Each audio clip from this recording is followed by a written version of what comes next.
Qu'est-ce qui a pu motiver à vous lancer dans cette campagne sur la 4e circonscription alors que vous saviez dès le départ que vous alliez perdre, puisque personne ne peut nier l'omnipotence de Madame Besse dans ce secteur? Alors je pense que c'est l'omniprésence, sans doute mon masochisme et puis surtout ma détermination pour les idées que je défends. Pourquoi ne vous êtes-vous pas désisté afin de permettre aux candidats de la majorité présidentielle d'arriver à la 2e place au second tour? Alors oui, c'est un candidat qui est très investi dans le milieu sportif du secteur, mais enfin, il faut qu'il prenne conscience qu'en politique, les places d'honneur n'ont jamais permis de décrocher une médaille. N'avez-vous pas l'impression de délaisser votre rôle de mère de famille quand vous êtes en campagne électorale?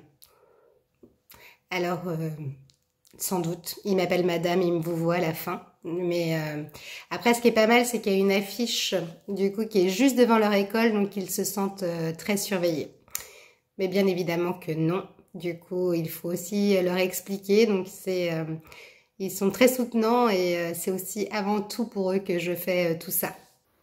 Êtes-vous des adorateurs de Robespierre? Alors l'adoration, ça a quelque chose quand même de mystique et ça, très peu pour moi. Et puis il me semble que dans le secteur, Robespierre devait être catalogué parmi les bleus et moi, voyez-vous, je suis plutôt dans le camp des rouges. En vous alliant avec les communistes, n'avez-vous pas peur de contribuer à l'arrivée des chars de l'armée rouge dans notre bocage? J'ai surtout peur de devoir les garer et ça, j'ai déjà du mal à faire un créneau avec une Twingo. C'est pas gagné. Les jeunes aiment bien Bardella parce qu'il est sur TikTok et qu'il va à la salle. Est-ce une stratégie à suivre pour séduire les jeunes générations? Eh bien, la séduction par l'image et par l'apparence, c'est toujours ce qui a précédé à l'émergence des régimes totalitaires.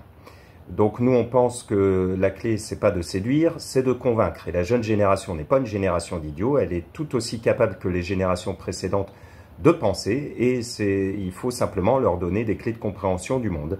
Et c'est ce pourquoi nous, on porte une grande ambition pour l'école, qui s'appuie sur l'exigence d'une culture commune de haut niveau pour tous, qui est le seul moyen de leur permettre de faire des choix qui soient totalement réfléchis. Si vous êtes élu, quelle sera votre position en matière de sécurité?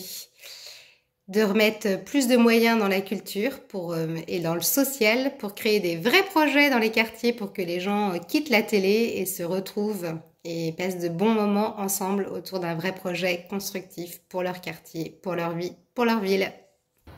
Ne craignez-vous pas que les éoliennes défigurent notre bocage?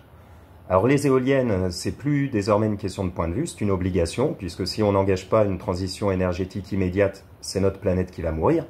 Alors oui, l'implantation ne doit pas se faire n'importe où, ne doit pas nuire aux qualités paysagères qui sont les nôtres. Alors pourquoi pas les installer là où le paysage est déjà défiguré, par exemple le long des grands axes routiers nouvellement créés, notamment pour rejoindre le Puy du Fou. Tiens, ça peut être une idée. Pensez-vous que Jean-Luc Mélenchon devrait se taire? Alors non. D'une part parce que même si je le pensais, je pense qu'il ne m'écouterait pas et qu'ensuite chacun est libre de défendre son parti et ses convictions, du coup dans le cadre d'un débat démocratique. Donc non, je ne pense pas que Jean-Luc Mélenchon devrait se taire. Marine Le Pen est trop gentille parce qu'elle aime les chats. Qu'en pensez-vous? Eh ben moi je pense surtout que Marine Le Pen est trop méchante parce qu'elle n'aime pas les étrangers.